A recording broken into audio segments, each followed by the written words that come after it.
अस्सलाम वालेकुम नाज़रीन, प्रोग्राम दूसरा रुख में खुशामदीद। मैं हूं आपका मेज़बान नादिर गुरामानी। नाज़रीन, आज इस्लामाबाद के अंदर सिंतास मुआहदे के हवाले से बैनुल-अक़वामी सेमिनार का इनेकाद हुआ, जिससे बिलावल भुट्टो ज़रदारी, वफाकी वुज़रा, चीनी और रूसी जो माहिरीन हैं उन्होंने भी खिताब किया और पाकिस्तान ने एक मरतबा फिर सिंतास मुआहदे को रेड लाइन करार दिया है और इसी के साथ साथ ये भी वाज़ेह तौर पर कहा है कि पाकिस्तान हर सूरत सिंतास मुआहदे का तहफ़्फ़ुज़ करेगा। इसी के साथ साथ मुल्क के अंदर जो दीगर इशूज़ हैं, ख़ास तौर पर जो पीपल्स पार्टी के तहफ़्फ़ुज़ात थे, फिर टेली कम्युनिकेशन बिल की कौमी असम्बली से मंजूरी हुई, मुख्तलिफ़ इशूज़ हैं, उन पर हम गुफ्तगू करेंगे।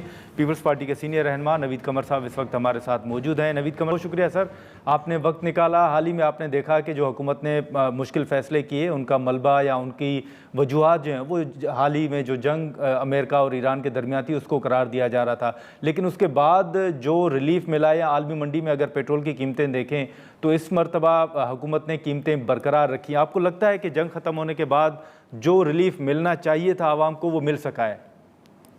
पहली चीज तो ये कि आपने देखा कि इससे पहले वाले हफ्ते में अच्छी खासी जो कीमतें गिरी थी वो पास ऑन हुई थी कंज्यूमर्स को। तो एक हफ्ते की बाकी जितनी फ्लक्चुएशन है उससे रियली आप इतना कोई वो नहीं कह सकते कि हुकूमत ने पास ऑन नहीं किया, क्योंकि हुकूमत एक गलती जरूर हुकूमत ने शुरू में की थी जब कीमतें बढ़ी थी, तो ये देखे बगैर कि किसके पास कितना पेट्रोल पड़ा हुआ है हमने कीमतें बढ़ा दी, जिससे कंपनीज को जो है बहुत फायदा हुआ, चाहे वो पेट्रोल पंप का ओनर हो या ऑयल मार्केटिंग कंपनी हो या कुछ। अब इस दफा जब गिरा ही है तो वो चीख रहे हैं कि जी हमारे पास पेट्रोल पड़ा था तो आपने कीमतें गिरा दी तो हमें नुकसान हुआ। भाई जब जाहिर है inventory gains and inventory losses इस इंडस्ट्री का एक डे टू डे का मसला होता है जी। तो बहरहाल मैं नहीं कहूँगा कि एक हफ्ते के फ्लक्चुएशन जो है वो पास ऑन नहीं हुई, क्योंकि आपने देखा कि आज फिर कुछ गड़बड़ हुई तो कीमतें फिर ऊपर चली गई हैं। तो वो एक ओवरऑल कॉन्टेक्स्ट में देखा जाता है। सिर्फ ये है कि ट्रेंड वो होना चाहिए कि अगर ओवरऑल कीमतें गिर रही हैं तो उसका फायदा कंज्यूमर को होना चाहिए, क्योंकि कंज्यूमर को पास ऑन नहीं किया और हुकूमत ने अपने टैक्सेस में पीडीएल में लेके जाने की कोशिश की तो नुकसान ये होगा कि आपकी इन्फ्लेशन पे उसका असर आएगा और इन्फ्लेशन की वजह से आपके इंटरेस्ट रेट्स पे उसका असर आएगा। आखिर में आपको वही पैसा इधर से नहीं देंगे तो बजट में देना पड़ेगा जो आप डेट सर्विसिंग करते हैं। सो बेहतर होता है कि जैसे कि स्कीम ऑफ थिंग्स है कि कीमतें अगर बढ़ती हैं तब भी आप पास ऑन करते हैं और गिरती हैं तब भी आप पास ऑन। अच्छा कमर साहब, ये तो लेवी जो है वो बिलावल साहब ने अपनी स्पीच में कहा था कि पीपल्स पार्टी ने लगाई थी, वो अभी तक वापस क्यों नहीं ली जा रही? देखिए मसला सिर्फ ये नहीं है कि वो सैलाब के लिए लगी थी और अभी तक उसको हटा नहीं रहे, बल्कि ये हुकूमत के लिए एक बहुत बड़ा रेवेन्यू अर्नर है। इस वक्त तो शायद बड़े जो टैक्सेस हैं ये उस लेवल पे आ गया। मसला ये है कि हमारे आईन में जो टैक्सेस का जिक्र है वो इनकम टैक्स है, उसमें जो है सेल्स टैक्स है, एक्साइज ड्यूटी वगैरह है, ठीक है। तो वो सब टैक्सेस हैं और टैक्सेस जो भी हुकूमत लेती है वो सब डिविजिबल पूल में जाते हैं और फिर एनएफसी फॉर्मूला के तहत उनका मरकज और सूबों में डिवीजन होता है। तो जब आप लेवी के नाम पर टैक्स उठाते हैं तो आप कहते हैं कि ये तो डिविजिबल पूल में जाएगा ही नहीं और ये एनएफसी के अंडर आता ही नहीं है, हम बार बार से, और इसका 100% जो है वो फेडरल गवर्नमेंट खुद अपने पास ले जाती है। ठीक है, जाहिर है कि इस पे पोजीशंस जो हैं वो काफी क्लियर है, लेकिन फेडरल गवर्नमेंट भी उस पे फ्लेक्सिबिलिटी दिखाने को तैयार नहीं, क्योंकि उनका कंटेंशन ये है कि वैसे ही हमारे पास पैसे नहीं है और हमें अपना डे टू डे काम चलाने के लिए भी, अब तो आपने देखा इस बजट में तो उन्होंने सूबों को जो है रिक्वेस्ट की कि आप हमें ये पैसा واپس دیں کہ قومی دفاع کے لیے چاہیے وغیرہ وغیرہ. تو اس لیے they would not be willing to give it up. اب کہیں نہ کہیں یہ لیگل بیٹل ہونی ہے, لیکن صحیح وقت پہ آئی گیس اس پہ صوبے جو ہیں اس ایشو کو اٹھائے. لیکن نوید قمر صاحب, آپ نہیں سمجھتے کہ یہ جو رقم صوبوں سے لی گئی ہے یہ این ایف سی کے اوپر انڈائریکٹ کٹ ہے؟ دیکھیں ظاہر ہے کہ چوائسز اگر یہ ہوں کہ این ایف سی کو ہی رول بیک کیا جائے یا 18th امینڈمنٹ کو جو پروٹیکشن دیتی ہے این ایف سی کو اس کو رول بیک کیا جائے, اگر ہمیں فی الوقت ضرورت ہے نیشنل ڈیفینس کے حساب سے, اور وہ ہم نے دیکھ لیا ہے کہ نیشنل ڈیفینس کو آپ کے جو بھی اوور آل ویوز ہوں, لیکن ان حالات میں ہم بچے ہوئے اسی لیے ہیں کہ ہماری ڈیفینس مضبوط ہے, تو اس پہ کمپرومائز نہیں کر سکتے, اور اسی وجہ سے صوبوں نے بھی یہ پوزیشن دی کہ ٹھیک ہے ایز لانگ ایز ٹیمپرری ہم اس میں کنٹریبیوٹ. ٹھیک ہے نوید قمر صاحب, یہ جو حال ہی میں جیسے آپ نے لیوی کا ذکر کیا, حال ہی میں حکومت نے یہ کہا تھا کہ جو لیوی سے رقم ملے گی وہ بلوچستان پر یا نیشنل ہائی ویز پر بلوچستان کے اندر خرچ ہوگی. آپ کو لگتا ہے کہ بلوچستان کے اندر یہ رقم خرچ ہوئی ہے ابھی تک؟ دیکھیں بلوچستان کو فرسٹ آف آل تو پہلی پروٹیکشن تو این ایف سی خود میں ہے, کیونکہ این ایف سی کا جو ایک تو فارمولا جو ہے وہ اپنی جگہ پہ, لیکن اس میں پروٹیکشن دی گئی کہ حکومت چاہے جو ہے ایف پی آر کلیکشن زیادہ کرے یا کم کرے, جو فگر بجٹ میں آئے گا بلوچستان کو وہ پورا ملے گا. باقی صوبوں میں اور مرکز میں وہ صرف اس پروپورشن میں جائے گا جتنا کہ ایکچوئل کلیکشن ہوتی ہے. تو یہ بہت بڑا پروٹیکشن ہے کہ آپ کو پتا ہے کہ آئی ایم ایف کی وجہ سے اور ہم اپنے ٹارگیٹس تو بہت ہائی رکھتے ہیں نا, تو ٹارگیٹ کے بیسس پہ بلوچستان کو پیسہ ملتا ہے اور کلیکشن کے بیسس پہ باقی صوبوں اور مرکز. نوید قمر صاحب, یہ بھی بتائیے گا سر کہ حکومت کے کئی فیصلے ہیں جن پر تنقید ہوتی ہے, لیکن ایک فیصلہ یہ بھی ہے کہ ابھی تک نئے چیف الیکشن کمشنر کی اپوائنٹمنٹ نہیں ہوئی. آپ کے مطابق نئے چیف الیکشن کمشنر کی اپوائنٹمنٹ کب تک ہو سکتی ہے؟ دیکھیں مشکل یہ ہے کہ ہماری پارلیمنٹ میں ایک لاک جیم آیا ہوا ہے. وہ لاک جیم یہ ہے کہ اگر اپوزیشن وہ پوزیشن لیتی ہے کہ سوائے عمران خان کی رہائی کے اور کسی چیز پہ بات نہیں ہو سکتی, جس کی وجہ سے ایک ڈیڈ لاک ہے, یہ کسی کی بھی پسند کی چیز نہیں ہے. ظاہر ہے کہ ایک پیریڈ ختم ہو گیا ہے الیکشن کمیشن کا, تو نئے سرے سے الیکشن کمیشن بننی چاہیے, لیکن جو آئین میں طریقہ کار دیا ہوا ہے اس میں اپوزیشن کا اتنا ہی رول ہے جتنا گورنمنٹ کا ہے, اور ڈیڈ لاک کرنے سے صرف یہی ہوگا کہ اسٹیٹس کو کنٹینیو کرتا ہے اور نئی کمیشن بن نہیں سکتی. میرا خیال ہے کہ اپوزیشن کو چاہیے, اور ہم ڈائریکٹلی بھی ان سے اپیل کرتے ہیں کہ آپ گورنمنٹ کا بلف کال کریں اور کہیں کہ ہم تیار ہیں بیٹھنے کو, آئیں کوئی نام دیں جس پہ کوئی فیصلہ ہو سکے. اچھا نوید قمر صاحب, آخر میں سر یہ بھی بتائیے گا کہ ایک بل جو قومی اسمبلی نے منظور کیا ٹیلی کمیونیکیشن سے متعلق, اس میں آپ کا نام بھی لیا جا رہا ہے کہ یہ معاملہ تھا کیا سر؟ یہ قومی اسمبلی نے بل کیسے منظور کیا؟ یہ کنفیوژن تھی, کیا معاملہ تھا, کس طرح یہ قومی اسمبلی سے بل منظور ہو گیا؟ پہلی چیز تو یہ کہ ہاں ہم نے بڑی غور سے اس بل کو دیکھا. اس میں بہت ساری خرابیاں تھیں, اس میں سے کافی ساری کریکشنز کی. اچھا, مشکل یہ ہوئی کہ جب ڈرافٹ فائنلی آیا تو اس میں وہ ساری چیزیں جو ہیں, دیکھیں اب یہ بھی تو سوچے نا کہ ظاہر ہے ایز لیجسلیٹر اس ملک میں وی آر ہینڈی کیپڈ, کہ ہمارے پاس پوری سیکریٹریٹس نہیں ہیں جو کہ خاص کر ایز ممبرس. تو پوری جو ڈرافٹس دیے اس میں امینڈمنٹس تھیں, وہ جو ایک امینڈمنٹ تھی یہ سب بالکل شروع والی امینڈمنٹس میں سے تھا کہ دیٹ واز مسڈ. لیکن دیکھیں کانسٹیٹیوشنل اسکیم آف تھنگس کیا ہے, وہ یہ ہے کہ 2 ہاؤسز اسی بل کو دیتے ہیں. پہلے ہاؤس سے اگر وہ نکل بھی ایک چیز گئی تو دوسری ہاؤس نے اس کو پکڑ لی. یہ اتنا ہوا جو بنایا گیا ہے وہ انفارچونیٹلی وہ اس لیے کہ there are vested interest involved, جو کہ نہیں چاہتے کہ یہ بل پاس ہو کسی شیپ میں.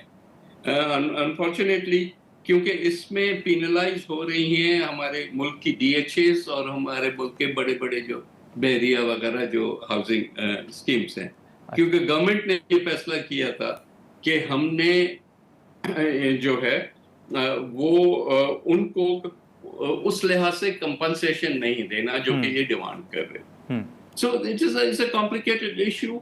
उसका सोल्यूशन तो बहुत सिंपल था कि दूसरे हाउस से जब वो पास होके आ जाए, उसमें से ये 4 ही टावर वाली चीजें निकल जाए, तो फिर वो जॉइंट सेशन में जाता और उसमें पास हो जाता। ये इंटेंट को देख के और मतलब बनाना मुझे हैरत होती है कि एक जिसको अंग्रेजी में कहते हैं ना, making a mountain out of a molehill, ये नहीं होना चाहिए। अच्छा, जाते जाते नवीद कमर साहब ये भी बता दीजिएगा सर कि जो पीपल्स पार्टी के हाल ही में तहफ़्फ़ुज़ात थे, अभी वो गिले शिकवे तहफ़्फ़ुज़ात आपके दूर हुए हैं या अभी भी पीपल्स पार्टी के तहफ़्फ़ुज़ात बरकरार हैं कुछ फैसलों के हवाले से? क्या ये तो एक ऑनगोइंग प्रोसेस होता है ना। नए बिल्स आते हैं, नई पॉलिसीज आती हैं। कहीं अगर हमसे मशावरत होती है तो जाहिर है हम उसको फिर ऐसे नहीं कहते कि पास थ्रू हो जाए और कोई उसको देखे ना। डेफिनेटली हम देखते हैं। उससे लोग हमसे खफा भी होते हैं कि जी आप हर चीज को पहले ना कहते हैं, उसके बाद मतलब इसलिए कि हम ना कहने के बाद उसको गौर से देखते हैं, उसमें जिस चीज पे एतराज है अगर पूरे ओवरऑल कॉन्सेप्ट पे नहीं है तो हो सकता है कि जिस तरह से लिखा गया हो बिल उसमें प्रॉब्लम होंगे, तो उसको करेक्ट करने में तो हम आपकी मदद करते हैं। हम कोई आपके जो है वो रोड़े नहीं अटकाते। So that is a process. ये प्रोसेस चलता रहेगा जब तक कि हम इस गवर्नमेंट को उस लिहाज से सपोर्ट कर रहे हैं, तो हम फिर एक एक चीज को गौर से देखेंगे। चलें नवीद कमर साहब, आपने वक्त निकाला। नाज़रीन, नवीद कमर साहब की गुफ्तगू आपने सुनी, जो हाल ही में एक बिल मंजूर हुआ जिस पर बड़ी एक बात भी हुई, तनकीद भी हुई, उस हवाले से हमने गुफ्तगू की। यहाँ पर एक मुख्तसर सा ब्रेक लेंगे और ब्रेक के बाद GDA के secretary general doctor Safdar Abbasi साहब हमें ज्वाइन करेंगे। प्रोग्राम में एक बार फिर खुशामदीद। नाज़रीन, नवीद कमर साहब की गुफ्तगू आपने सुनी। अब जो अपोजिशन की मुलाकातें हो रही हैं और हाल ही में जो GDA के भी मुशावरती इजलास हुए हैं, उसी हवाले से हम गुफ्तगू करेंगे। GDA के secretary general doctor Safdar Abbasi साहब हमारे साथ मौजूद हैं। डॉक्टर साहब, बहुत शुक्रिया सर, आपने वक्त निकाला। सर, हाल ही में हमने देखा कि कराची के अंदर और इस्लामाबाद के अंदर भी GDA की बड़ी मुलाकातें हुई, मुशावरती इजलास हुए। सोच क्या है सर, क्या किस तरफ जा रहे हैं आपका इत्तेहाद और जो मुलाकातें हो रही हैं? देखिए जी, तो सबसे पहले साहब इस वक्त जो सियासी स्पेस है बहुत वाइड ओपन पड़ा है और बल्कि सियासी स्पेस कम हुआ है। उसके अंदर जो है ना यकीनन जितने भी सियासी जमातें सियासी लोग हैं वो अपना अपना जो है ना स्पेस क्रिएट करने की कोशिश कर रही हैं, क्योंकि ऑनेस्टी के साथ ये कोई डेमोक्रेसी नहीं है। आप इसको अब हाइब्रिड मॉडल कह लें या हाइब्रिड प्रेस कह लें, जो भी इसको आप समझते हैं, लेकिन सियासतदानों के लिए जनरली जो है स्पेस कम हुई है। तो GDA चूँकि हम अलायंस है और ज़्यादातर हमारा असर सिंध के अंदर है, तो हमारी कोशिश है कि जी हम इस अलायंस को वाइडन अप करें और बाकी जो सियासी जमातें हैं या सियासी क़ुव्वतें हैं जो हुकूमत से बाहर हैं उनके साथ हमारे रवाबित हों। उन रवाबित के तहत फिर हम आगे चल के कोई मुश्तरका अगर लाहेमल हमारा बनता है तो उसको हम लेकर आगे चलें। तो इस सिलसिले में जो है ना मतलब जितनी भी अपने चकदी साहब हैं, मौलाना साहब हैं, शेख हसन आबादी साहब हैं, तकरीबन तमाम दोस्तों से मुलाकात रही। फिर वहाँ पर भी कराची भी मौलाना साहब तशरीफ़ लाए और पीर साहब से उनकी मुलाकात हुई। फिर हमारे ये जो बाकी दोस्त हैं जो फवाद चौधरी साहब वगैरह वो भी आए, वो भी पीर साहब के आके मिले। ये लेकिन वो एक उनकी एक अपनी तवज्जुहात है चीज़ों के बारे में, लेकिन ये कि हमारा हमेशा ये ख्याल रहता है कि जो भी सियासी क़ुव्वतें हैं या सियासी लोग हैं उनके साथ एक हमारे रवाबित। लेकिन डॉक्टर साहब, इस वक्त जितनी कामयाबियाँ हैं सिफारती सतह पर देख लें या ओवरऑल अगर हुकूमत को आप देखें, आपको नज़र आ रहा है कोई हुकूमत के लिए चैलेंज हो? वज़ीर आज़म साहब के आप बयानात देख लें, मईशत की बेहतरी और बाकी रिलीफ के हवाले से जो दावे किए जा रहे हैं, आपको लगता है कि हुकूमत को कोई चैलेंज है? देखिए, इसमें कोई शक नहीं कि जो पाकिस्तान ने एक्सटर्नल चैलेंजेस के हवाले से ख़ास तौर पे मैं समझता हूँ ये जो ईरान अमेरिका वॉर थी उसके अंदर यकीनन हम अगर ये क्रेडिट ना दें जनरल आसिम मुनीर साहब को या मियां शहबाज शरीफ साहब को, तो ये एक मैं समझता हूँ कि ज़रा बुखल से काम लेना होगा। उसमें यकीनन उनकी क्रेडिट जाती है कि ख़ास तौर पे जनरल आसिम मुनीर साहब की कि उन्होंने ये US ईरान के मामलात पे जो है ना बड़ी बाज़ औक़ात मैं समझता हूँ कि ऐसे भी हालात है जहाँ पे लगता था कि बड़ी सुर्खी हो रही शायद पाकिस्तान के लिए, उसके बावजूद भी जो मैं समझता हूँ कि कंटिन्यूस जो एक रोल था और जो एक स्टांस था बार बार ईरानियंस के बाद जाना, फिर ये कि आपने एक बैलेंस रखा कि ईरानियंस के साथ और अरब ममालिक के साथ اور امریکہ کے ساتھ پھر چین کے ساتھ وہ جو ایک بیلنس پاکستان نے رکھا ہے، آئی تھنک وہ کمینڈیبل بھی ہے، اور یقیناً اس سے پاکستان کی جو ایک پوزیشن ہے ورلڈ کے اندر اس میں بہتری بھی آئی ہے. لیکن ساتھ ہی ساتھ جو ہے نا جو پاکستان کے جو انٹرنل چیلنجز ہیں وہ بھی جو ہے نا ہرٹ کر رہے ہیں، چاہے اس سسٹم کو ہرٹ کر رہے ہیں. میں یہ کہوں گا کہ جی کوئی حکومت کو نہیں بلکہ سسٹم کو ہرٹ کر رہے ہیں. اس کی وجہ یہ ہے کہ یہ جو مہنگائی، بے روزگاری، لوگوں کے اندر ایک ان کی زندگی جو گزارنا، جو ان کا ہر دن گزارنا، وہ عام آدمی کا مشکل ہوتا جا رہا ہے. بجلی کے بل، گیس کے بل. تو حکومت کی پالیسیز آپ کو لگتا ہے؟ میں نہیں سمجھتا کہ وہ کسی بھی طور پہ کامیاب ہو رہی ہیں. حکومتی پالیسیز کے اوپر بہت سے سوالیہ نشان ہیں، بہت سے کوسچن مارکس ہیں، جس کی وجہ سے جو ڈیلیوری ہے عوام تک وہ نہیں پہنچ پا رہی. تو اس میں نہیں کہوں گا کہ ابھی کوئی جو دیگر کم از کم جی ڈی اے کوئی یہ سوچ رہے کہ جی آپ ابھی کوئی فوراً سے پیشتر انتخابات ہو جائیں اور ہم اس میں چلے جائیں.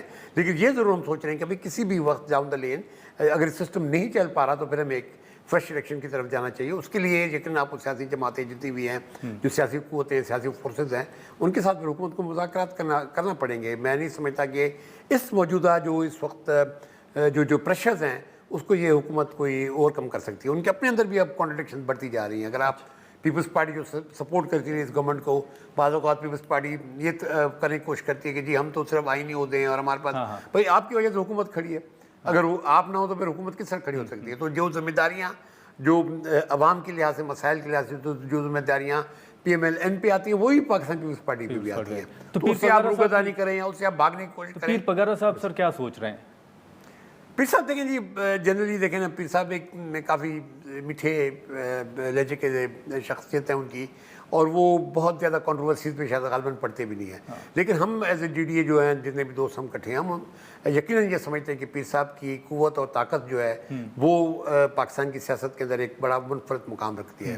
اور ہم یہ بھی سمجھتے ہیں کہ یہ پیر صاحب کو زیادہ ایکٹیو ہو کے جو ہے نا سامنے آنا چاہیے، اور زیادہ اپنی، میں سمجھتا ہوں کہ اگر آج کے سسٹم کے اگر آپ دیکھیں تو اس کے اندر اگر کوئی نان کنٹروورشل شخصیت ہے وہ پیر صاحب کی اپنی شخصیت. نہیں، لیکن جیسے آپ نے مذاکرات کی بات کی، تو آپ سمجھتے ہیں کہ جی ڈی اے کی یہ سوچ ہے کہ پی ٹی آئی کو حکومت کے ساتھ مذاکرات کرنے چاہیے، بیٹھنے چاہیے؟ دیکھیں مذاکرات تو سب جماعتوں کے ہونے چاہیے. میں سمجھتا ہوں کہ اس میں کوئی بعید نہیں ہونا چاہیے کہ ہم اپنے مذاکرات، لیکن اس کا اینڈ ضرور معلوم ہونا چاہیے. اینڈ کیا ہے؟ اب کیونکہ پی ٹی آئی ایک انڈیپینڈنٹ جماعت ہے، ان کے کیا کیا مسائل ہیں، وہ حکومت کے ساتھ بیٹھنا چاہتے ہیں، نہیں بیٹھنا چاہتے، پھر وہ بھی ایک بڑی الائنس کے اندر ہے. لیکن سر مولانا صاحب بھی تو نہیں آ رہے نا، مولانا صاحب بھی تو اتحاد میں نہیں آ رہے. ہاں، مولانا صاحب کی وجہ سے انڈیپینڈنٹ پوزیشن ہے. جی ڈی اے ان کی اپنی ایک انڈیپینڈنٹ پوزیشن ہے. شاہد خاقان نبائی صاحب کی، ان کی ایک اپنے عوام پاکستان کی ایک انڈیپینڈنٹ پوزیشن ہے. تو لیکن ان تمام چیزوں کے باوجود میں کسی خاص جماعت کے لیے تو نہیں کہہ سکتا. لیکن یہ کہ اگر ہم نے اس سسٹم کو آگے بڑھانا ہے اور اگر ہم نے کسی فریش مینڈیٹ کی طرف جانا ہے تو پھر یقیناً مذاکرات تو کرنے پڑیں گے. ناظرین، یہاں پر ایک مختصر سا بریک لیتے ہیں اور بریک کے بعد گفتگو کو آگے بڑھاتے ہیں.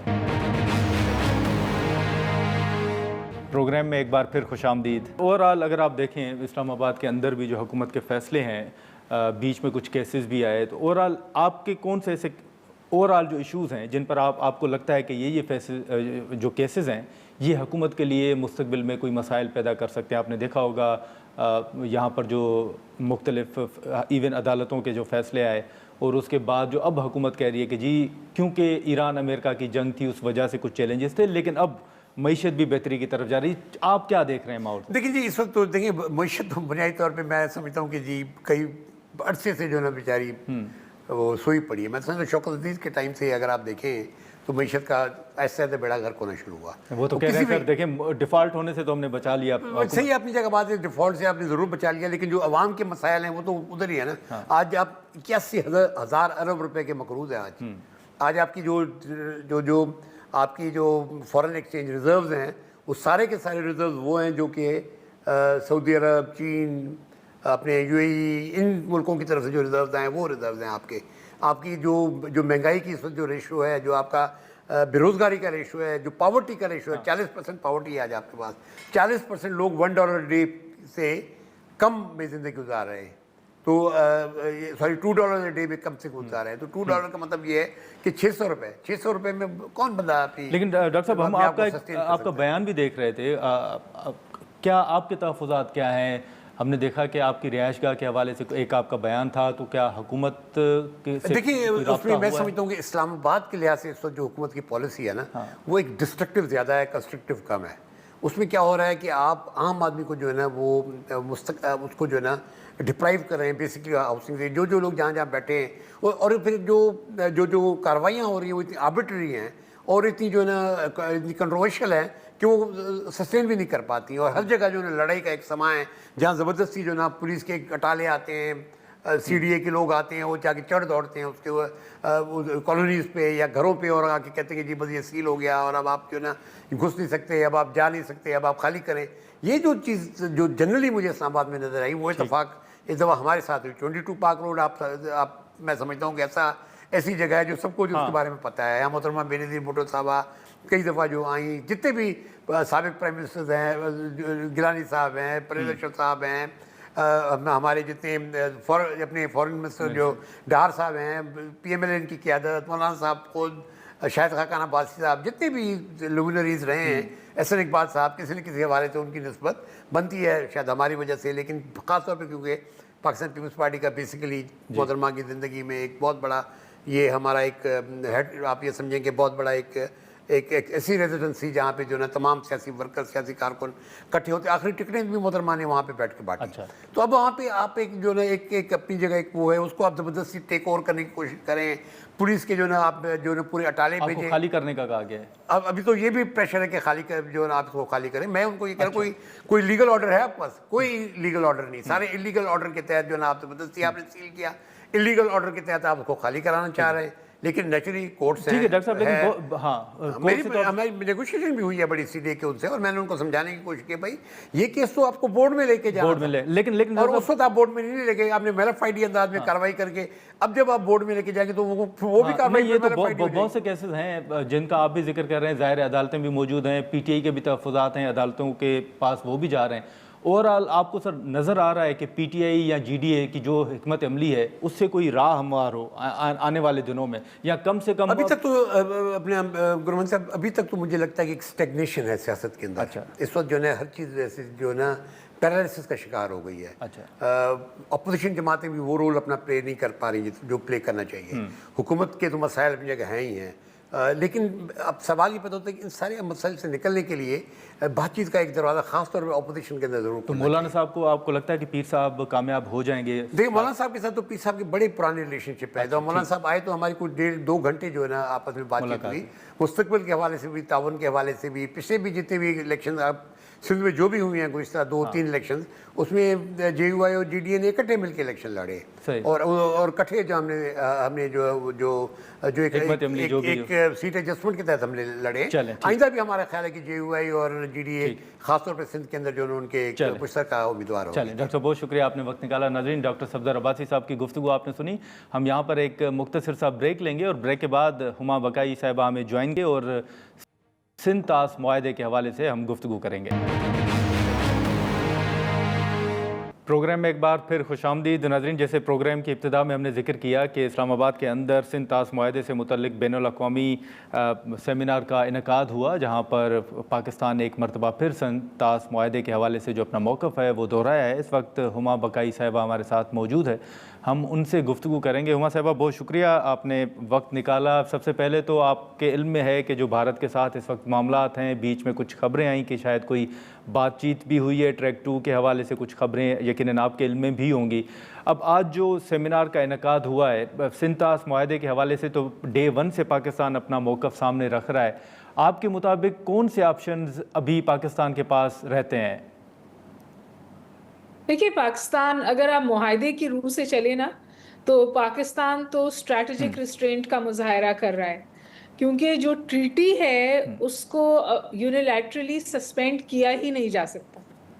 उसके साथ इंडिया वो कर ही नहीं सकता जो वो कह रहा है कि वो कर रहा है, क्योंकि ना तो ट्रीटी टाइम स्पेसिफिक है, ना इवेंट स्पेसिफिक है, ना रिजीम स्पेसिफिक है। तो ये एक्ट ऑफ वॉर है, और अगर इंडिया पाकिस्तान का पानी रोकता है तो पाकिस्तान को ये हक हासिल है कि वो इसको एक्ट ऑफ वॉर समझते हुए इसका हार्ड पावर से जवाब दे सकता है। Having said this, ये ट्रीटी जो है ये one of the best confidence building measures है जो पूरी हाइड्रोपॉलिटिक्स है दुनिया में। उसमें जितनी भी जंगें हुई پاکستان اور انڈیا کے بیچ میں جتنے بھی تعلقات خراب ہوئے یہ ٹریٹی نے ہولڈ کیا ہے. لیکن یہ جو پرائم منسٹر مودی ہیں ایکچولی یہ ٹریٹی کا بھی سوال نہیں ہے نا, یہ نیتوں کا فطور ہے. کیونکہ وہ یہ آج سے نہیں, یہ 2011-12 سے انہوں نے یہ بات شروع کی تھی اور پانی کو انہوں نے الیکٹورل پالیٹکس کا بھی حصہ بنایا. انہوں نے اری اٹیک کے بعد کہا پانی اور خون ساتھ نہیں بہہ سکتا. پھر بھٹنڈا میں ایک دفعہ انہوں نے ایک سپیچ کی, پری الیکٹورل سپیچ تھی, اس میں انہوں نے کہا کہ جو انڈیا میں ہے وہ انڈیا میں ہی رہے گا, اور ان کا اشارہ پانی کی طرف تھا, یعنی وہ پانی کی کو ہم بہنے نہیں دیں گے پاکستان میں. پھر یہ جو ہمارے آفیسرز ہیں, سینئر آفیسرز ہیں, انہوں نے کہا یہ انڈیا کی پالیسی ہے کہ وہ یا تو پاکستان کو ڈی واٹر کرنا چاہتا ہے, یعنی خشک سالی دینا چاہتا ہے, یا پانی کو فلڈ کرنا چاہتا ہے. اور کیونکہ اس کا یہ ڈیزائن ہے کہ وہ پانی ڈائیورٹ کر رہا ہے راجستھان کی طرف.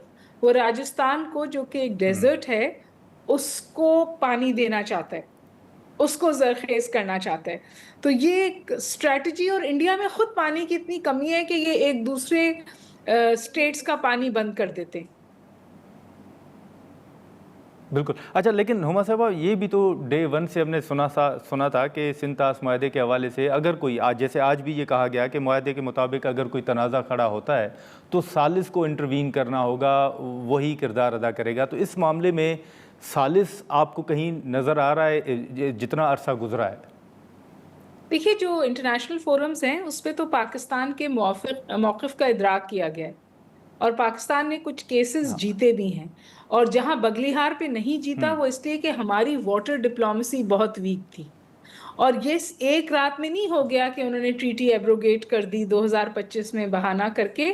یہ جو کمیشن تھا, جو سمجھیے میکینزم بنایا گیا تھا, اس کمیشن کی تو ٹاکس بہت دفعہ سے انڈیا روکنے کی کوشش کرتا ہے, 2011 میں, 2016 میں, اور آئندہ آ کے بھی.